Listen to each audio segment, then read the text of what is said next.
Hello and welcome to another video and podcast from Fantasy Football Scout as we prepare for the 2025-26 FPL season. My name is Joe and today I'm joined by Fantasy Football Scout writer Marc to look at some of the new signings that have been made by Premier League clubs during the summer. Welcome, Marc. How are you? Hi Joe. I'm pretty good, thanks. Yeah, not as refreshed as expected because I think you spend the final months looking to the summer, and it's been just as intense, really. And we're at the stage now where things are about to step up even more, Yeah. we think. But yeah, I'm good. How are you? Yep, good, definitely. I'm refreshed from a week away in Paris, which coincided with Paris Saint-Germain being humiliated, surprisingly, by Chelsea. And as a Brighton fan, I know all about that on occasions. And so did Chelsea know about that as well. Okay, what we're going to do is we're going to look at a few interesting new signings. We've got 6 signings to chat about there.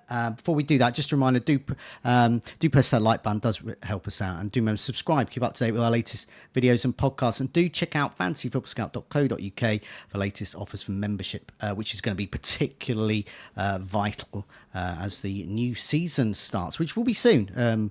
Looking at the last 5-6 years or so, I think the launches have all been around this time-ish, give or take a week or two.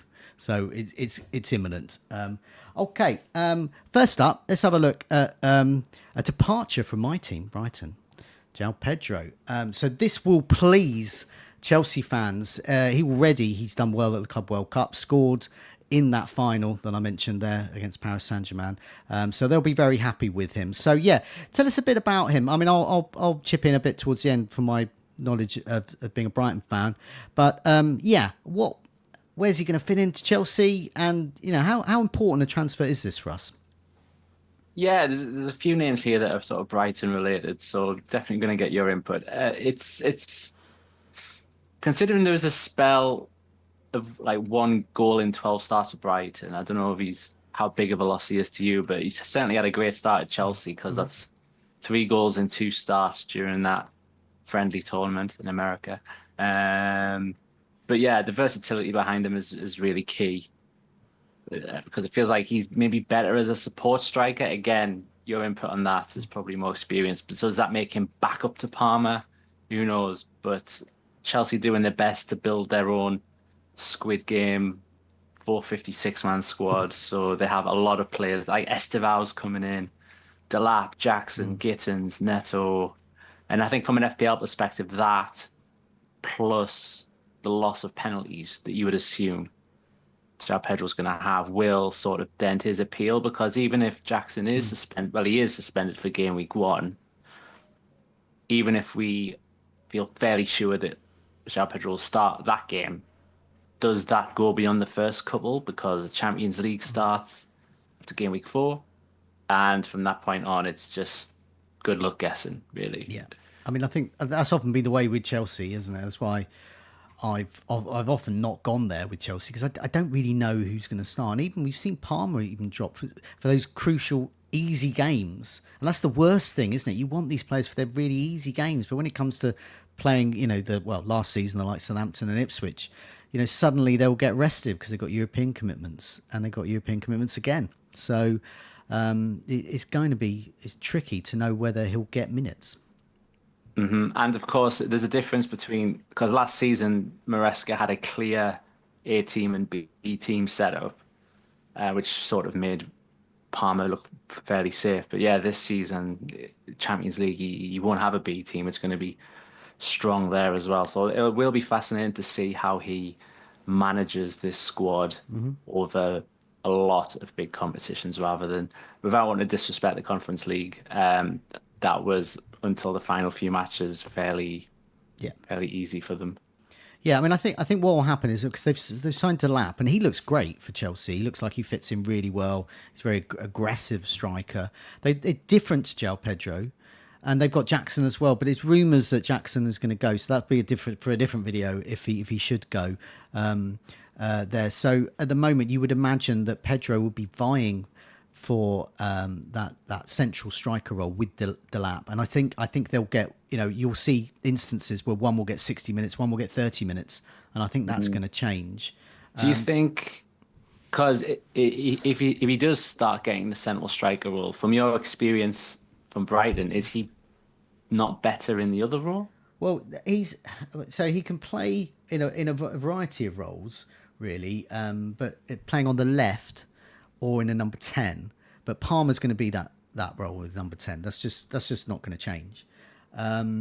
So wherever he plays, and this was something that was alluded to in one of the Fantasy Football Scout articles, there he does tend to drift into that sort of just to the left in the penalty box area. And that is where he's absolutely incredible and perhaps the best player in the league at winning penalties. He is so good at it. And it's almost like when he's come on as a sub, it's almost like he just simply runs to this particular part of the penalty box and somehow falls over and wins a penalty. It's quite an incredible thing. So the issue with penalties is an interesting one. So he's got no penalties. He scored 5 last season. So if you factor in bonus, so a player like him, he's going to get a lot of bonus points anyway, just for his general play. But you factor in the bonus of scoring a goal, you're looking at perhaps maybe 30, 35 points he got this season he will not get next season. But he is great at winning them. So it is entirely possible that he will win almost every penalty that Palmer will then go on to score. So, and then he will get additional bonus for that. So whilst he might be sort of 30, 35 points down, that could be mitigated by, say, 20, 25 points extra. And of course, you would imagine he'll get more matches that he'll play. And he was slowly going out of favour. With Brighton, we've got a new Greek wonder kid up front. Rumours are that Ferguson's going to go, so I would imagine it's going to be the Greek kid, and it's going to be Welbeck there. But this is Chelsea we're talking about here. So I think with Pedro, he's going to be a minute's risk. And he's not going to be on penalties, but he could win a lot. And we've seen he can score more. So with better players around him, which of course Palmer is, Brighton have got some great attacking players like Matoma and stuff, but Chelsea got more of them, basically. And all round they've got more investment in their team. So you would imagine he would do well. I think it'd be interesting. I think the bold move would be to get Palmer and Pedro, and hope that Pedro wins lots of penalties, because their first fixtures are good. Crystal Palace at home, West Ham, Fulham, Brentford, Manchester United, and Brighton themselves, which would be an interesting game at home. I think that's a really strong bunch of fixtures. I think the bold move would be Palmer and Pedro. I think for others, it might be one of them. I think Delap could be interesting as well, and that's where, for me, he would fit in as a fantasy manager. We'd also be interested to see the pricing of Neto in comparison to the others, because he seems, you'd certainly say, well, with Madueke going and Gittins being quite new, you'd certainly think he is fairly, I don't want to say nailed, but he's going to get a lot of starts at the beginning, and he could be a good option. If there's a big price gap between him and Palmer, could be a nice alternate. Yeah, definitely. I do think that, and I do like double ups in general. And I think if you're looking for penalties and penalty winner, you've got a penalty taker and a penalty winner here, cast iron. So I'd be interested as soon as Pedro gets in the left hand side of the penalty box. You know what's coming. Okay, let's move on to another departure from Brighton. My club can't get rid of them fast enough. All good players though. Adingra, another good player. And he's gone to Sunderland, near to you, where you are in this part of the world. Near to you. I didn't say where you are, but near, near to you. So he's yet another Sunderland acquisition, but yet another one that is going to be going off to AFCON. And it's AFCON where he's made his name, really, not Brighton. So at the last AFCON, he was the young player of the tournament and got 2 assists in the final there. So he's got bags of potential. I think he's been great every time he's played for Brighton, whether he's started or come on as a sub, but he hasn't got the minutes. And he's up against, the likes of Matoma, Ruta as well, who've all been very effective on the wing there. But yeah, how's he going to fit into Sunderland? I've sort of not really been keeping too much tabs on Sunderland. Yeah, I've tried to stay away as well from a biased perspective. They were a long way behind the other 2 promoted teams in the Championship. Now, part of that was because they basically sacked off the last 5 games, lost them all, because they knew they were going to come fourth. And that paid off handsomely in the playoffs. Although, again, the playoffs were full of defensive errors from opponents. stoppage time goals, things like that. So they needed a massive overhaul upon promotion, and then they lost Bellingham. So it's funded a large splurge into the transfer market. But like we're saying there with the AFCON players, like genuinely, they are focused on buying AFCON players for some reason. Like our staff are aware this tournament's happening because Diarra, Siddiqui, Talbi from Club Brugge, Ronaldo, and Adingra all likely to go away for a month.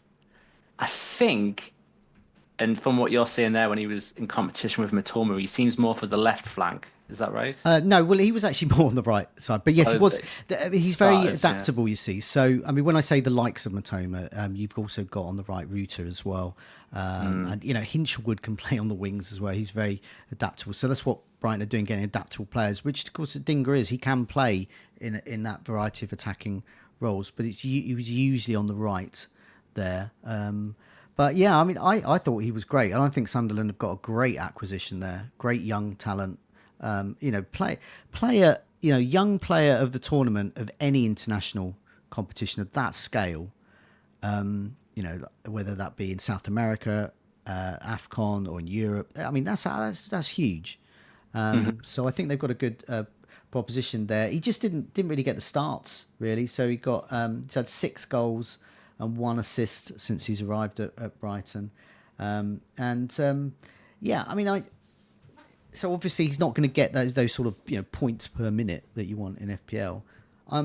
I'd be intrigued, and one of the things that I'm really intrigued by is the fixtures, because at the Fantasy Football Scouts in the members area there, which everyone's going to join after watching this video, hopefully, they'll Sunderland top for the top 4 for the first 4 fixtures. They've got West Ham at home, Burnley away, Brentford at home, and Crystal Palace away. And bear in mind, Brentford have been gutted at the moment. They're like, you remember when Liverpool just gutted Southampton?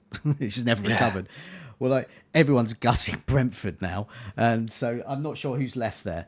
So it'll be West Ham, Burnley, Brentford, and Crystal Palace. Best fixtures out of any team, first 4. I'd be tempted. I'd be really tempted to have a punt on Adingra. It's, you know what? He was the first. They brought in these other players, and he was the first, probably the only one that made me think, wow, the Adingra one, because instinctively I seem to remember him being really good. And it was interesting that you praised him there, because I think a lot of the Brighton online fans weren't that impressed with him in his latest season. When you talk to Brighton fans fit into 2 camps really. There's loads of my age, and also like younger within their 20s. So they can remember, even as kids, they can remember when we're in the Championship. So the fact that we're in the Premier League, the fact that we're like discarding good players like this and getting in cemented in the Premier League is amazing. And there's the younger ones who only know that time, and just like are hypercritical. Oh, I can't believe they haven't scored. I can't believe he hasn't assisted this game. So that's the conflict you get with those kind of fan forums. You almost have to. You have to just sort of check the credentials of whoever it is, their generation, basically. But I personally have really enjoyed watching Adingra play. I think he's a great player, and I think he's a great prospect for Sunderland. Well done to them. Yeah, we did a piece on Scout about sort of how promoted teams normally do in their first 6 fixtures, and there was like a surprisingly clear pattern about points gained over those first 6, and ultimately whether they stayed up or not. And I think the number was 8, basically. So if Sunderland get 8 points from those fixtures, there's a good chance they'll stay up. If they don't get more than 6, there's a good chance they'll go down. And that was, some of those teams had good fixtures, bad fixtures, whatever. It all kind of settled into a bit of a correlation there. So Sunderland have been given a great start by the fixture taker. People like Adingra, he should start. The reason I mentioned the left flank earlier is because Talbi, from not many Club Brugge games, seems to prefer the right. So maybe the intention is him on the right, Adingra on the left. Don't know what his defensive work's like. I'd be absolutely gobsmacked if Sunderland haven't signed Adingra to play him week in, week out. He will get more minutes. I just can't believe he wouldn't. He's got to, yeah. Because there is a goal for the first season. Whether Sunderland end up being cemented in the Premier League or not, their first season will be tough. I remember when Brighton's first season a few seasons back came up, and it's tough in the first season. Sometimes you've got to be a bit boring as well. But I think Adingra for the exciting moments is going to be good. Let's move on to the third one, which is, I promise, the last one with the Brighton link. It's actually a new player coming into Brighton. Now, we were talking about how to pronounce him. I want to say to Cuyper. We used to have a goalkeeper called Cuyper, so I'm going to just call him to Cuyper. But it could be. Well, you had a couple of theories that it could be something else. The top two Google results said two different answers. Okay. So who knows? The Cuyper, the keeper, Maxim. Okay, he's calling Maxim. And Hertzler's got him in because he's a creative left back, he says. It was a great experience at Champions League level as well as the domestic league. He has a great reputation for creativity. He's shown his ability across different positions, although we primarily see him challenging for a left back spot with us, he says. So, yeah, I mean, he could be potentially interesting as an FPL prospect, do you think? Yeah, his numbers, albeit in Belgium's Pro League, was so impressive because his last three seasons, 15 goals, 23 assists. Wow. And his rate for Belgium senior team is quite good as well. I think it's 3 goals in 10. This is a defender. So fair enough, he's had a lot of set pieces at Club Brugge. Don't know how that's gonna. Don't know where he is in the pecking order at Brighton, but if he is on his share of them, this is a very creative, very attacking player. We had a line on our article saying that his 90 chances created was number 2 amongst all Belgian top flight players, not just defence. So this is, Wow. we've lost Trent Alexander-Arnold, Okay. but maybe we've gained another hyper-attacking Could be like fullback another here. Munoz. Yeah. That kind of.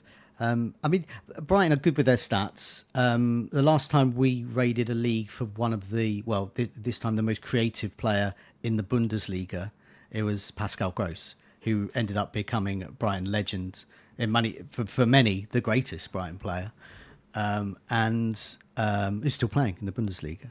So they got him because he created the most chances of any Bundesliga player, which is incredible. So they're clearly looking at these stats here. And once again, it's another one where, as a Brighton fan, I hope he does well. And it's another one where I think where the likes of Liverpool, Arsenal, etc., will be thinking, why didn't we get him in? Yeah, he looks good. Part of the reason I like him is what it signals as well. So he's part of a defensive overhaul at Brighton. Boscagli's come in. Coppola, he's an Italian under-21 international. They've already got Dunk and Webster as well. And so there's speculation, particularly on the We Are Brighton fan site, that this could see a move to a 3-4-3 with Cuyper as a wing-back, which, if you talk about his attacking stats, this would be a perfect player for that. So you have 3 centre-backs and you get a central member of that back 3 playing really in midfield and then going back in defence, playing in defence, going into midfield, so moving. So they're sort of a midfield, and Boscagli could be the one for doing that as well. And that is the system that Hertzler had with St. Pauli in Germany, and that had great success with that. He sort of tried it with Brighton last season, but he just didn't have the personnel for it. And I think one of the times we tried it, we got absolutely annihilated by Chelsea. But now he's got the personnel for that. So he was sort of trying it last season, but he didn't have that sort of central centre back and kind of go from midfield to central defence. And obviously the wing backs as well. We haven't had a sort of. We've had very good attacking players on the wing. Stupinan, for example, Hinchelwood can play there. You've got Lamptey, but a player like this, he's a sort of specialist in that. So that's what it heralds for me. A move to 3-4-3. And just a bit more to Wheel Brighton was saying that it's not. They say it's no normal 3-4-3, and they talk about that centre back going into midfield, and they were saying the 2 wing backs are normally out and out wingers. So those listening and watching a picture of De Kuyper here, he's an out and out winger. Could be. That's. I think we were saying on our site that if it is a back 3 plus like Baleba, that is a great start for him to have license to attack, because as a 4 that gives him permission. The other question would be, what's the status with Estepinian? Is he on the way Well, out, or I, is I this would. Well, they say competition? it's with all Brighton players. Is they get them in, and in 6 out of 10 cases they're excellent, and then they've got agents and other clubs come sniffing, and then they want away, and either that's done amicably or not. That's just that way. Stupinan fits into the category of being a good player. I have heard talk he would now wants away. So Chelsea, probably. I don't probably know. Chelsea. Let's just assume it's Chelsea, who don't seem to be able to get anyone else from anyone else. I think either Estupiñán will stay, and they've got two amazing left wing backs attacking or left attacking left backs, or Estupiñán is on the move, and I'm sure if they can get a good price for him, wouldn't stand in his way. But I don't know. It's interesting. I don't know if I'd go for him first off the bat. I'd like to see how it happens. I'd certainly like to see whether they go with this formation and it works as well. So that could be interesting. Early fixtures are a bit mixed, aren't they, as well? Yeah, I mean, looking at the early fixtures for Brighton, they're. Oh, you have to remember though with Brighton, the worse the fixtures, the better the game. Yeah, So they got Man City in it's there, complicated. easy peasy. They got Fulham off the bat. Fulham at home, that's tough. And then they got Everton away. That's actually quite tough for Brighton. Then Man City at home, not a problem. And Bournemouth away, not a problem. So I think, as you said though, mixed, very mixed. So I'll probably just sort of give Brighton a bit of a wide berth for a couple of games or so. Yeah, and see how the set pieces land as well. Definitely. Okay, next one. Not Brighton linked in any way. Zubimendi at Arsenal. I wondered, why are we talking about a defensive midfielder that's coming at Arsenal? But you're about to tell me why. Yeah, so this it's a 60 million pound deal. It's been a long chase, hasn't it? Arsenal, Liverpool, Real Madrid. And I think going from Sociedad to Arsenal's quite a well-trodden path. We've seen Marino do that. Odegaard played for them as well. And you're right in that he himself, as a deep-lying midfielder, he's not scored more than four in La Liga. So it's less about him as an FPL asset, but what he can unlock Rice and Odegaard to do. Yeah. His shots last season, shots per 90 was zero point 0.7, key passes per 90, 0.6. Those aren't going to impress anyone. But Arsenal, what became an issue for Arsenal last season was that they had so many draws. And maybe they need that player against teams that sit deep. They need that good passer who can turn draws into wins, convert 14 draws, convert 3 draws into wins. You could have a title winner maybe. So, and if there's confidence that he can give Rice license to get forward, Odegaard license to get forward, then that's where the FPL interest probably is. Yeah. Yeah, definitely. I think with Arsenal, they were one of a number of teams last season. They were in a transition they didn't even know they were in. They needed to overhaul that side, yet they still had Havertz up front, who was injured for most of the season. They still didn't have like a Zubimendi type player, and their defence was still not, still had holes when there were injuries. So, but this season so Gyökeres could be joining. That's for a transfer talk video, but But I believe that is going to be signed possibly when people watch this. So we're recording this on Monday afternoon. So that could be signed there. But that's a position they definitely need. And Zubimendi. And what it means for me and you and everyone watching and listening as fantasy managers is suddenly Odegaard is more interesting. Suddenly, right. Every time I look at Rice, I go, wow, he's good. And I just think, oh, what a... I've pretty much every football fan must wish he played for their team. Because he's just... when he takes those... And he took those set pieces as well. And he's just got everything. He's just the perfect player. And to have him unlocked in a more attacking role would be really good. And for Odegaard as well. So, yeah, suddenly Arsenal players could be on the menu because of this guy here that is not on our menu. Yeah, because I sort of did my own little statistical dive after this because I remember that not this season just gone, although Rice, lots of set pieces, those Champions League free kicks, Yeah. but it was the end of the previous season, 23-24, where he had this really good run.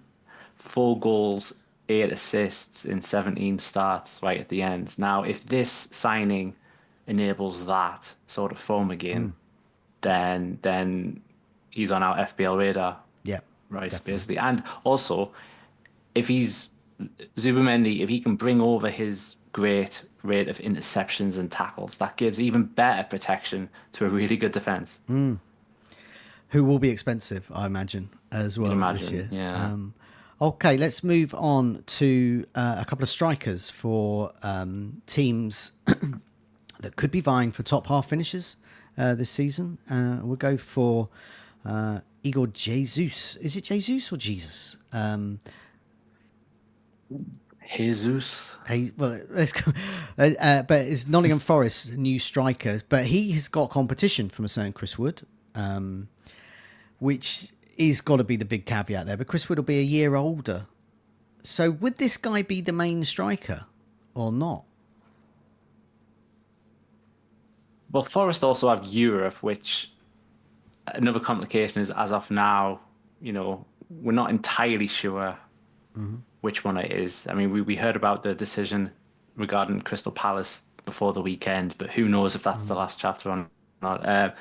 So that in itself, that question mark already sort of counted possibly against him. Certainly a wait and see sort of asset, but also how do Forest react to the other sales that have happened? It's strange with Forest because if you asked the fan at the start of last season, would finish in seventh be great? You'd be like, of course. Yeah. They were the first Premier League team to ever double their points tally from one season to the next, but it still felt a bit sad because they looked pretty secure for Champions League spot, and it sort of drifted at the end. And now Elanga's gone. Who knows how this Gibbs White situation is going to turn out with it getting a bit possibly illegal mess. But if he goes too, there's just a huge question mark over Forest losing 2 key players and having Europe. It's hard to say, but I got to say about Jesus, he did look quite good in the Club World Cup. Yeah, so he's gone from Botafogo there. So yeah, as you said, so we've had a chance to have a look at him. Yeah, I think with Nottingham Forest, so let's have a look at just remind myself of the fixtures there. So Nottingham Forest fixtures, yeah, once again quite mixed. They got that Brentford at home game that could be good. Crystal Palace away, West Ham at home. So pretty good first three. Then they got Arsenal away. Once again, I think they could be a team I might like a wait and see here, especially with Jesus here competing with Chris Woods. I'm a I'm not even going to go there with any jokes about Jesus and Chris and Weird. Wood there. So, but yeah, that's going to be that's a problem there with striker. And as you said, you've got you're doing without these players like Gibbs White, and these are good players. So it's a real wait and see. It's another team that's going to be in flux this season, and it's really difficult. But yeah. Well, we were saying in our article that not only did he score a couple of different types of goal in the Club World Cup, there was a header, sort of a header that Chris Wood would be proud of, but then a breakaway goal against PSG. So he has a few different types, and it sounds like he's developed into a real team player who can drop deep. So Nuno might sort of choose between those two strikers based on opponent. There'll be some occasions when you want a Chris Wood there, but some days you might want the more all-round striker there. So he I hate to say wait and see. I feel like most of our scout report articles end with some sort of positive and negative. I But think some of them. I mean, for example, some of the players that we've mentioned here already. I think Adingra you can dive straight in because he's got the fixtures, and he's a good player, and he should get the minutes. Pedro as well. I think if you want to double up on Chelsea, I think Palmer Pedro for those penalties could be great as well. Cuyper, yeah, is a wait and see, and I do think Zubimendi could unlock others, but Jesus rather.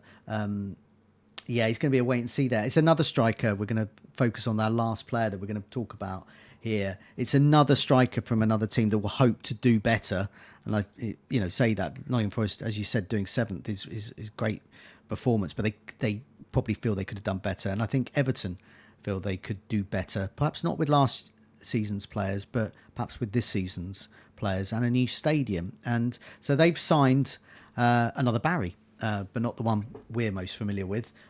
It's it's Tierno Barry from Villarreal there. So yeah, tell us a bit about him, and could he be on our radar, especially because Everton's first fixtures are very strong.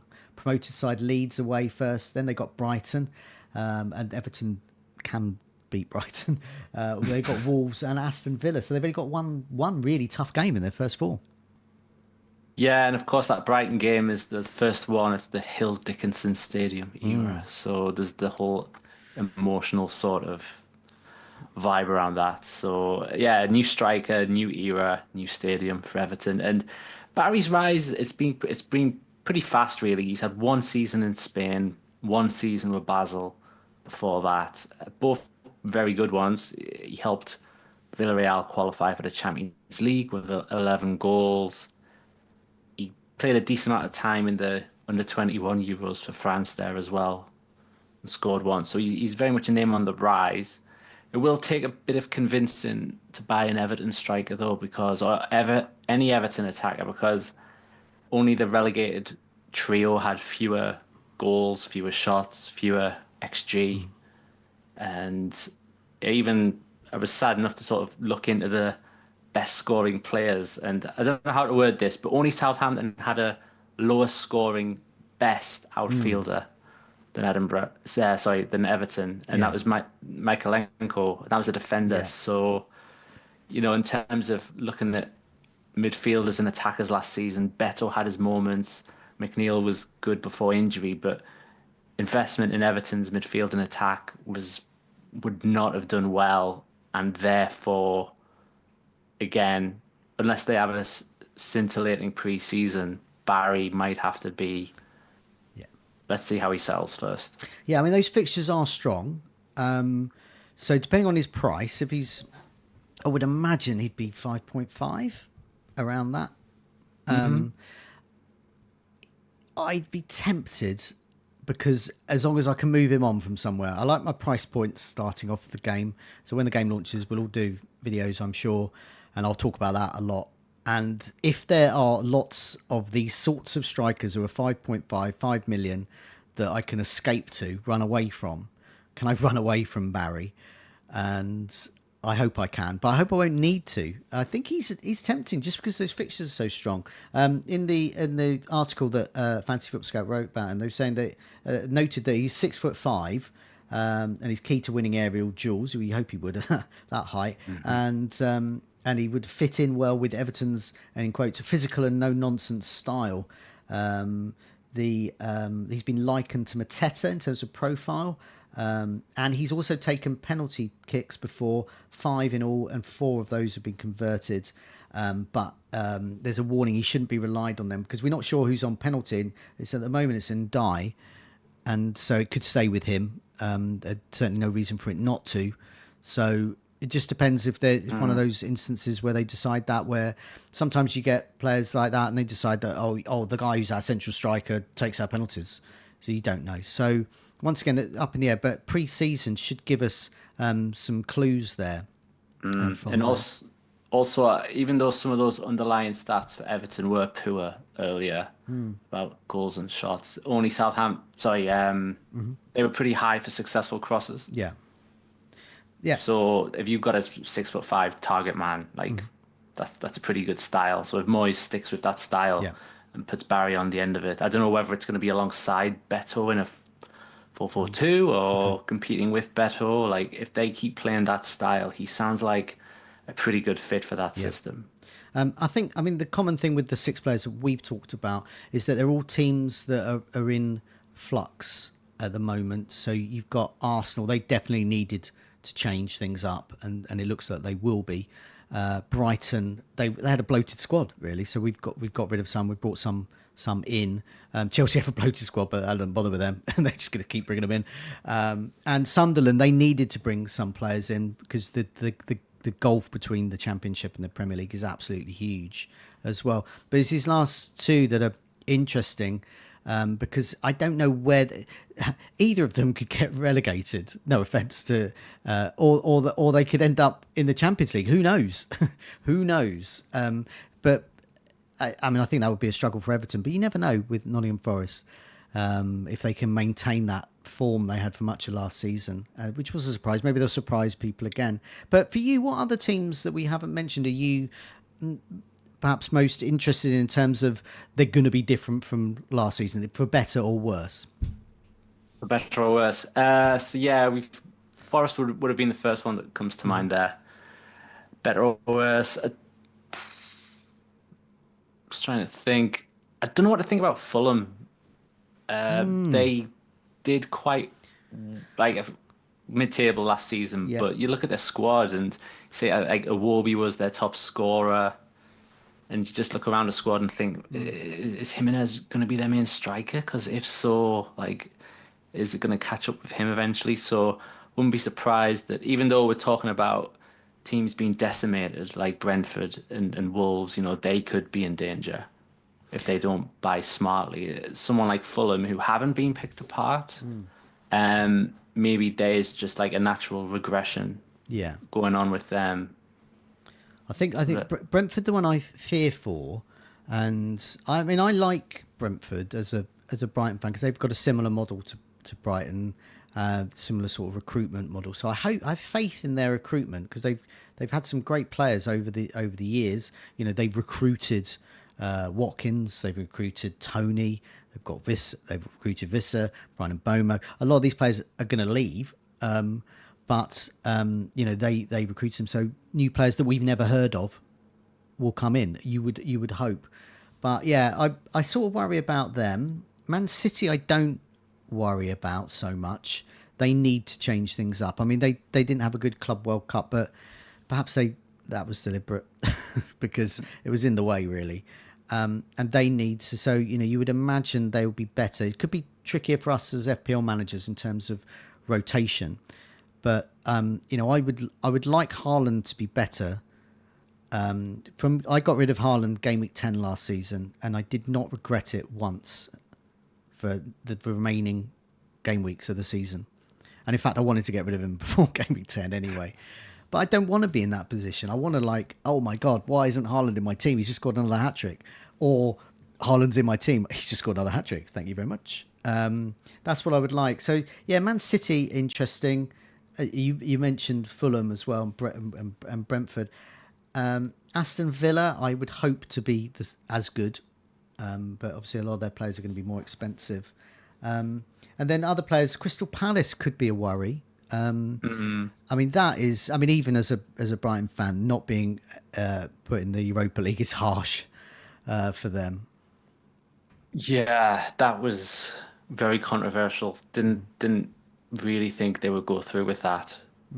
Even when Leon sort of successfully protested their relegation, you think, oh, there'll be a solution. There's always a solution, but this time, as of now, there isn't, and it does seem a bit harsh. And I suppose the only way to spin it in a positive way for Palace is that they probably have a pretty good chance of going deep into the Conference League.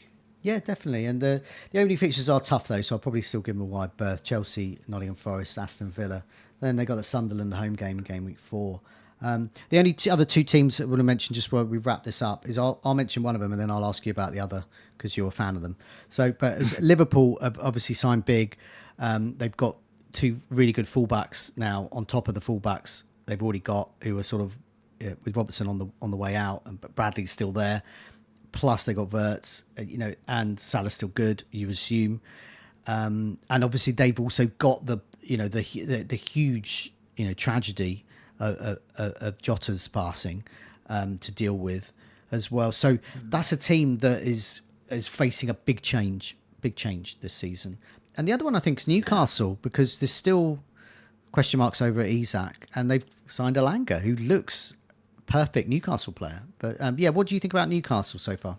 Yeah, first of all, the Elanga signing, I've certainly warmed to it because at first I was thinking, well, I was kind of hoping we'd go for a plan B rather than reinforcing the plan A in terms of style because we are lacking a sort of flair player that can unlock defenses, and I was kind of hoping that this right-sided player that we've been waiting years for it would be someone like that. But clearly, Eddie Howe likes Elanga. He's been his target for a while. There's been previous bids in the past. If Howe really, really wants him, and then he's got a plan for him. He's got a fantastic record at improving players, like the likes of Anthony Gordon and all that have come in, Livramento, Lewis Hall. These are all like superb players who have improved massively under him. And if you look at Elanga last season, his numbers were great. If you can imagine him improving on that, then it could be spectacular. So, and even the fee doesn't look that bad now when you look at Gittins and Madueke and stuff like that. Like the fee looks about right, but it's just about who else comes in because 2 seasons ago, Champions League, the squad couldn't cope. There was a few injuries. There was the long Tonali ban, and the squad was just running on empty. So yes, it's important to upgrade the first team. Finally get that centre back in. Looks like a goalkeeper's coming in, but improve the depth. And if that depth gets improved, then I can see them sort of finishing between fourth and sixth again. But getting that first proper signing in 2 years was nice, but there needs to be more. Yep. Okay. So that's us today for some transfer talk there. We're focusing on those sort of confirmed signings. We'll be back later in the week looking at some more transfer talk as well, perhaps looking at some of those where there's a bit of speculation rather than confirmed signings. There's plenty more videos and podcasts and articles to help you get prepared for the start of the new season. And once it starts, then it just goes into overdrive and we'll be busy, busy, busy. So thanks a lot for watching. Thanks a lot for listening. Take care. We'll see you soon. Bye now.